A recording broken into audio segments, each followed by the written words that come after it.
నిన్న మన్గూరు ఎస్ఐ మేడా ప్రసాద్ గారికి ఒక సమాచారం వచ్చింది. డొంకరాయి నుండి హైదరాబాద్కు వయా విశ్వాపురం మన్గూరు మీదుగా ఒక 2 వాహనాల్లో ఒక 5 వ్యక్తులు సుమారు 400 క్వింటాల గంజాయిని తీసుకొని వెళ్తున్నారన్న సమాచారంతో నిన్న మధ్యాహ్నం 3 గంటల ప్రాంతంలో ప్రసాద్ ఎస్ఐ గారు అధికారులకు సమాచారం ఇచ్చి మన సిబ్బందితోటి మరియు క్రూజ్ టీమ్ మరియు అఫీషియల్ విట్నెస్ తోటి హనుమాన్ టెంపుల్ దగ్గరికి వెళ్ళి వాహనాలు తనిఖీ చేస్తుండగా ఒక 2 వాహనాలు రావడం జరిగింది. దాంట్లో మొదటగా ఒక స్విఫ్ట్ డిజైర్ కారు, అదేవిధంగా దాని తర్వాత ఒక అశోక్ లైలాండ్ వాహనం, దాంట్లో పైన మామిడికాయల బస్తాలు ఉండి కింద గంజాయి ప్యాకెట్లు వేసుకుని రావడం జరిగింది. దాంట్లో భాగంగా వారందరినీ ఇక్కడ అనుకూలంగా లేని కారణంగా పోలీస్ స్టేషన్ తీసుకుని వచ్చి మంచుల సమక్షంలో మొత్తం ప్యాకెట్లని తీయగా సుమారు 239 ప్యాకెట్లు, అందాజ 475 కేజీల గంజాయి, 1,19,30,000 రూపాయలు ఉంటుంది. సో ఇటు నిందితుల పేర్లు ఈ చెరుకుపల్లి శ్రీకాంత్ అని చెప్పి ఇతను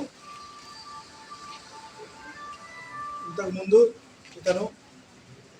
హైదరాబాద్ పరిసర ప్రాంతాల్లో ఇతని మీద 14 కేసులు ఉండడం జరిగింది. 2 గంజాయి కేసులు కూడా ఉన్నాయి.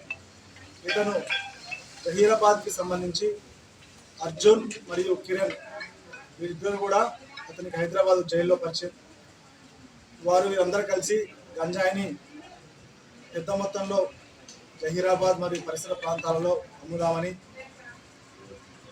ఎక్కువ డబ్బుని తక్కువ సమయంలో సంపాదించే ఉద్దేశంతో వారిద్దరు కూడా శ్రీకాంత్కి చెప్పగా శ్రీకాంత్ తన మిత్రుడైన గుమ్మిడిల్లి అర్జున్తో కలిసి విజయవాడలో ఒక కారు రెంట్కు తీసుకొని, అదేవిధంగా చెరుకుమల్లి శ్రీకాంత్ యొక్క వైఫ్ వాళ్ళ మేనమామ, అతని పేరు వంగ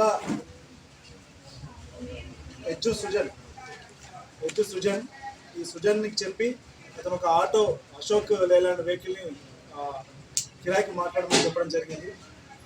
సో అతను మాట్లాడుకున్న తర్వాత ఈ నాగరాజు మరియు ఈ కలిసి అశోక్ లేలాండ్ వెహికల్లో అక్కడికి వచ్చిన తర్వాత శ్రీకాంత్, అర్జున్ మరియు సునీల్ ముగ్గురు కూడా కారులో వస్తూ పైలట్గా వస్తూ ఈ మిగిలిన నాగరాజు మరియు సుజన్ వీరు కూడా అశోక్ లేలాండ్ వెహికల్ వస్తూ ఆ మామిడికాయల లోడు పైన వేసుకొని కింద ఈ ప్యాకెట్లు వేసుకొని వస్తుండగా మనకు నమ్మకమైన సమాచారంతో వారిని పట్టుకొని సీజ్ చేసి వారిని రిమాండ్కి పంపించడం జరిగింది.